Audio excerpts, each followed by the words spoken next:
নমস্কাৰ। আজি আপোনালোকৰ ওচৰলৈ পুনৰ আমি অন্য এটা ভিডিঅ' লৈ আহিছোঁ।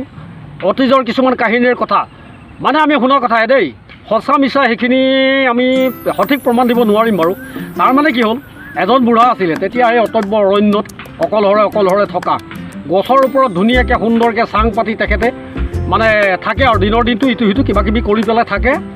ৰাতিৰ ভাগত তেখেতে চাঙত উঠি পেলাই বহি থাকে। তাতে বাঘে আকৌ মানুহৰ গোন্ধ পালে বোলে মানুহ খাবৰ কাৰণে যায়, আৰু বাঘে ঢুকি নোপোৱা জঁপিয়াই ওপৰত তেওঁ থাকে। আৰু সেই বাঘটো মৰাৰ তেওঁ এটা চিন্তা কৰিলে, বোলে কেনেদৰে মৰা যাব। বাঘক কৰিলে কি, লাহে লাহে তেওঁৰ ওচৰত আলুগুটি থাকে, পৰি পেলাই ঠাণ্ডা কৰি বাঘটো মুখখন মেলি থাকোঁতেই মুখত এৰি দিয়ে তেনেকৈ আলুগুটি চোবাই খাই বাঘৰ লতা লাগিলে। আৰু বাঘে প্ৰায় যায় ৰাতি ভাগত গৈ পেলাই তেনেকৈ মুখখন মেলি থাকে, আৰু সেই বুঢ়াই আলুগুটি ঠাণ্ডা কৰি পুৰি পেলাই বাঘৰ মুখত দিয়ে।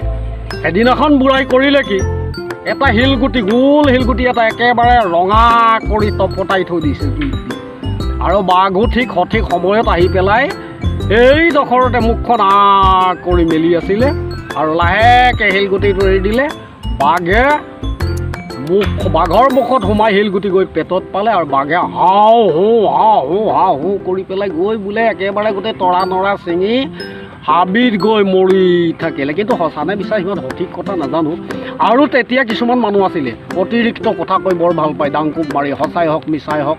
বোলে আপোনাৰ ধৰক এই প্ৰকাণ্ড বৰালি মাছ মৰা, বৰালি মাছৰ বোলে এনেকৈ একোচা বোলে দুডাল দাড়িত ধৰি পেলাই বৰালি মাছৰ পিঠিত ঘূৰি ফুৰা এজন তেনেকুৱা লোকৰ কাহিনী এটা।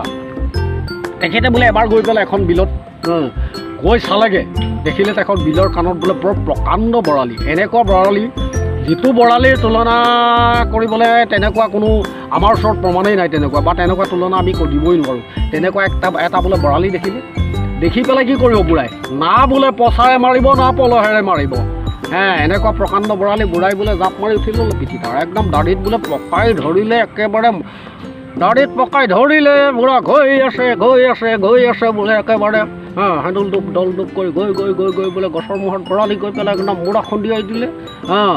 বুঢ়াই কক বকাই বোলে হাতখন তেনে ফালি একদম কলঠিত ভৰাই দাঙি আনি আকৌ বোলে একেবাৰে খুচৰি বাগৰি আনি বোলে পাৰত ভৰাই দিলেহি, পেলাই দিলেহি। বৰ ডাঙৰ প্ৰকাণ্ড বৰালি। কৈছিলে এটা কাহিনী তেনেকুৱা বোলে, কিন্তু সিমান সঁচানে মিছা সিমান সঠিক তথ্য আমি নাজানো দেই। আৰু সেইজনেই কৈছিলে এষাৰ কথা দেই, বোলে বাঘৰ সংক্ৰান্তত। তেখেতে বোলে বাঘৰ নেগুৰত ধৰি বোলে বাঘে টানি ফুৰে বোলে, গৰু বোলে গৰু চৰাবলৈ যাতে বাঘ দেখে, বোলে বাঘ দেখি পেলাই বোলে হালোৱা চাৰে কোবাই ক'লে, সেই বোলে গৰু কি হ'ল, সেই বোলে যোৱা কালি বোলে হাবিলৈ গৈছিলোঁ, তাৰপৰা বোলে সেই গৰু বোলে সকৰি আছিলে বোলে, দেখি পেলাই তাৰপৰা আৰু গৰুৱে কেলে হেমেলি আছে দেখিছোঁ বোলে বাঘ এটা দুটা নাইকে এজাক বাঘ বোলে। বাঘৰ জাকটো দেখি বোলে গৰু একেবাৰে বোলে বাঘে বোলে মোক দেখি দাউৰিব লাগিলে নহয়। তাৰপৰা বোলে নেগুৰত ধৰি চুচৰাই একেবাৰে বাঘৰ নেগুৰ মানে মোৰ হাততে পেপাকাৰি থাকি গ'ল। আৰু এনেকুৱা কৰিছিলোঁ। বাঘলৈ আমি ভয় কৰোঁ নেকি? আগতে কেতিয়াও ভয় নকৰিছিলোঁ। কিন্তু কিমান সঁচা কিমান মিছা সিমান আমি নাজানো সঠিক তথ্য, তেখেতৰ মুখত শুনা কথাহে দেই।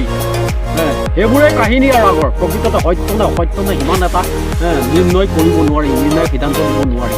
তেনেকুৱাও কিছুমান মানুহ আছিলে, বাঘৰ নেগুৰত ধৰা, বৰালি মাছৰ পিঠিত উঠা ইত্যাদি অলৌকিক কিছুমান ঘটনা হোৱা মানুহো আছিলে। তাৰ মানে পাবত বুজোৱা মানুহ বুলি কৈছোঁ।